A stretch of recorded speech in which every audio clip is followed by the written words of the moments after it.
Big changes are coming to Medicare and Medicaid under President Donald Trump. I want to explain what some of these changes are going to look like. Some of these could be positive changes, meaning more benefits. Others could be negative, meaning cuts. But some of these cuts are not actually towards your benefits, but to the programs themselves, including the people that they employ.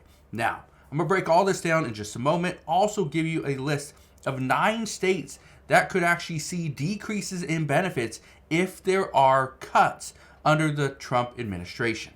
So I'll break all this down in just a moment, but all I ask is one thing. It takes 2 seconds. Go ahead, hit that like button if you enjoy these daily updates.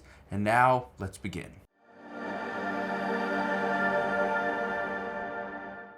So lately it seems like everybody's talking about the potential increases or cuts to social programs like Social Security, Medicare, and Medicaid. Today I want to explain what is going to happen. Right now, the big thing that you need to understand is that even though some Republicans were demanding for changes, demanding that we see cuts to some programs, they are actually in the minority. The majority of Republicans and Democrats don't want to see cuts at all. All they want to see are that these programs get extended and don't become insolvent in the next handful of years. Now, here's where things really come into play. Between the House and the Senate, right now Republicans do have the majority in the House and the Senate, and obviously President Trump will be in the White House, meaning that he will sign off on any bill. Here's the issue. The Senate is, again, a very slim majority. In the House, a slim majority. This is the reason why many are saying that right now there will not be, as far as any cuts are concerned, off the table, not going to happen. But I still want to address those. Just look at this. It says the cut spending conversation finally arrives at Medicare. Says, will a lame duck President Donald Trump protect Republican elected officials from unpopular spending proposals? Well, here's what we know. Somebody next week is going to propose a new bill. But what they are proposing, and I'm going to get to that in a moment, this is actually in conjunction with the Department of Government Efficiency.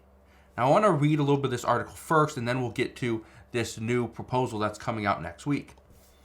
It says, the results were perhaps surprising.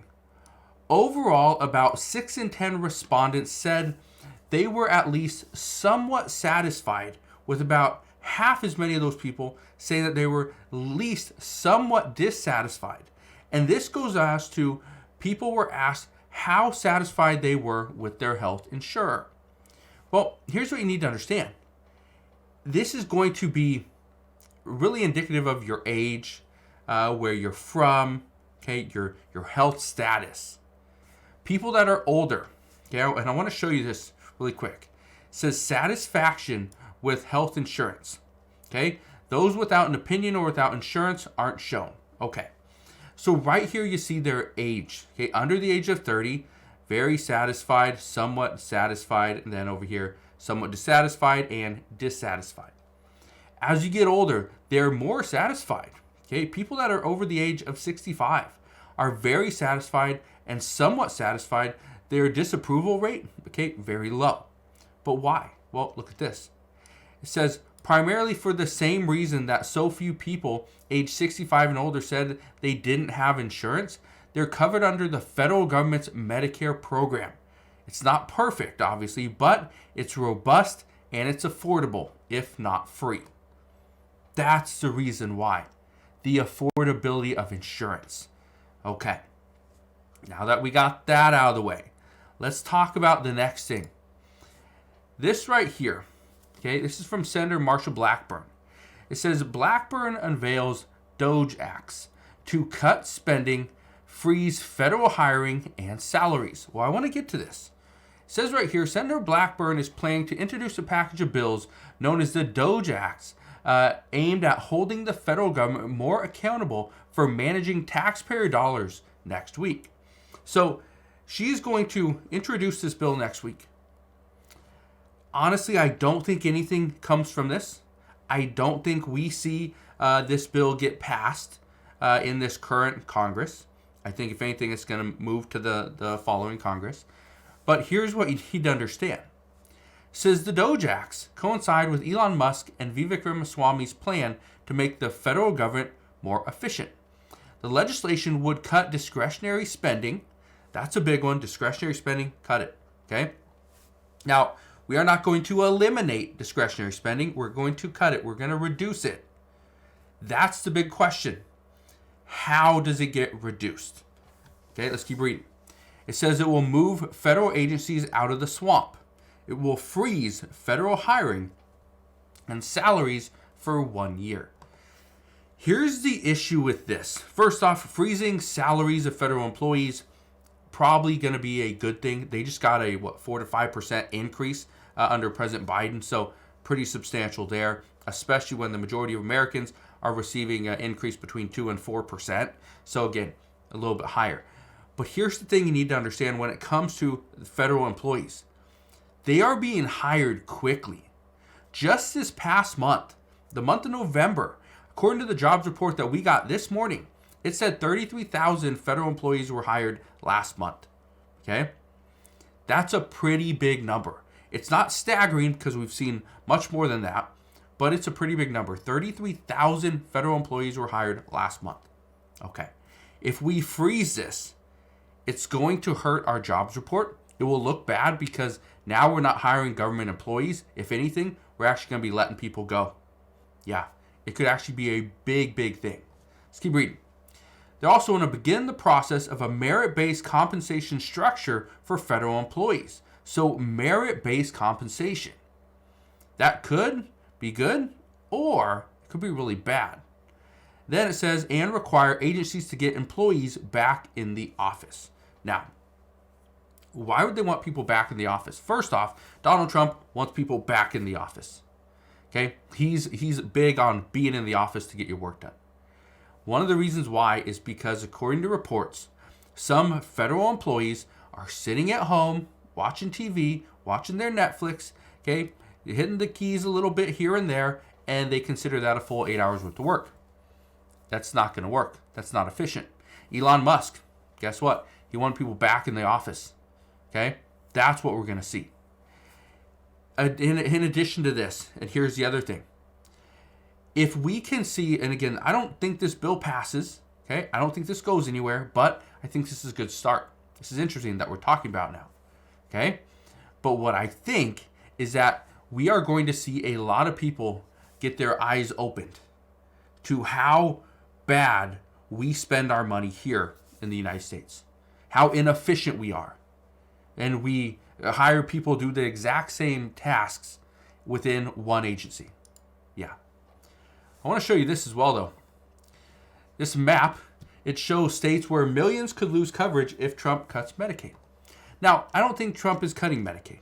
Okay, I honestly don't. But I want to show you this. It says right here, 9 states are at risk of having millions lose Medicaid coverage if President-elect Donald Trump makes cuts while in office next year, which I don't think he will. Trump, who has pledged to reduce government spending, could put Medicaid on the chopping blocks. He says the program, which provides health coverage to low-income Americans, could be one of the first things Trump's administration looks at cutting to save government money once Trump re-enters office. More than 3 million Americans are at risk of immediate losing health coverage if that happens. Now, I want to explain why, but first I want to show you something. So if he cuts Medicaid, okay, that again, it could be a substantial savings, but according to experts, they say that the House and Senate are highly unlikely to cut Medicare or Medicaid unless there's a way to immediately replace the lost coverage. Okay? If there is not a different bill, a different package in place to replace those that are getting kicked off, they won't vote for it. They will not go for it. But I want to show you something else. According to a report, it says the new Congressional Budget Office, CBO, reports show a total of $27 billion in federal and state spending on emergency Medicaid for non-citizen immigrants between fiscal year 2020 or 2017 and 2023. goes down here and says $27 billion certainly sounds like a lot of money, but this spending represents less than 1% of overall spending in Medicaid over the entire time period. So if we see that they get rid of non-citizen immigrants and they go off of this off Medicaid, it's going to save less than 1%. Less than 1%. But here's what you need to understand. What lawmakers are looking at right now, what this Department of Government Efficiency is looking at, is ways to save money. Not cut 50% of the budget, but how can we save 1% from this department, 1% from that department? Okay, so 1% from Medicaid, 1% from Medicare, 1% from the Department of Education, 1% from Social Security. When you start to factor in all those little savings, it equals a fairly substantial chunk. That's what they're looking at. Now, I want to read you more of this. These are the states, okay, that could lose Medicaid coverage under Trump. We got Montana, we got Utah, we got Arizona. There's Arkansas, Illinois, Indiana, Virginia, North Carolina, and of course, New Hampshire. Those are the states. Now, I want to read a little bit more of this. It says right here, during the first Trump administration, one of the key priorities was reversing the Affordable Care Act, okay, the ACA. It says that ultimately didn't happen as some Republican senators felt there was no plan to replace it, and dropping coverage from that many Americans overnight could prove disastrous. Whether or not it happens during a second term is difficult to tell. I don't think it's that difficult to tell, because it's the exact same response that we're getting from many lawmakers as well. If there's not a way to replace the coverage, they're not going to do it. They will not vote for it. Okay? Now I want to show you something else right here. This is what they're talking about. Okay? It says, during President Barack Obama's administration, the Affordable Care Act prompted states to expand their Medicaid programs so more people would qualify. Okay. Specifically, and this is where we could see the cuts. Specifically, the Affordable Care Act added eligibility to Americans with incomes up to 138% of the federal poverty level, which was $20,783 in 2024. Today, around 20 million people are in Medicaid across the country due to the expansion. All right? However, this is in jeopardy as Trump approaches his time in office, as conservatives have long targeted Medicaid and the ACA as areas to cut government spending.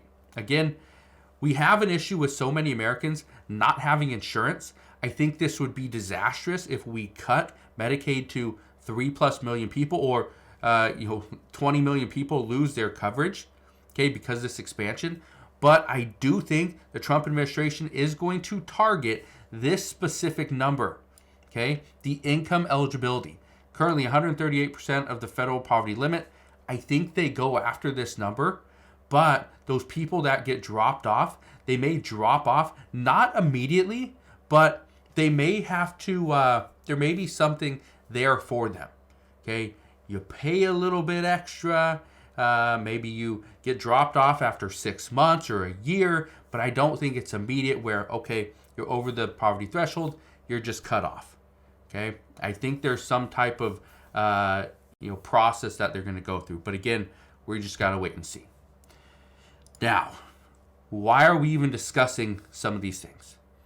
It's because some of these different programs like Medicare, Medicaid, Social Security, they're being tricked. They're being scammed. They're being taken advantage of. Just look at this story right here. This is just from yesterday. It says medical cab companies admit to faking trips, stealing over $4 million from Medicaid. It says transportation companies operated out of Rensselaer and Orange counties were reporting that, yes, they admit to faking trips just so that it could make a little bit extra money. This is what we're seeing, and I've seen multiple stories like this one and others that talk about the same thing, where they are falsifying some of their, as far as cabs, some of their trips, how many hours they actually work. What do they actually do? Are they in the office? Okay, and this is what this DOGE Acts from Marsha Blackburn, or even the Department of Government Efficiency, is going to look into. Again, I bring this to your attention because Medicare and Medicaid under President Trump is going to look different. As to how different it looks, that we don't know. As to how quickly these changes are implemented, that we don't know. All we know right now is there are some big discussions happening. And again, when Donald Trump steps into office on January 20th, 2025, that's when we'll start to see these changes occur. Until then, we're kind of just talking about it. So that's what we know as of today. Again, I just want to thank you guys for watching. If you have any questions whatsoever, please ask your questions down in the comment section below. But again, thank you guys for watching. Consider subscribing, and I'll see you guys on the next one.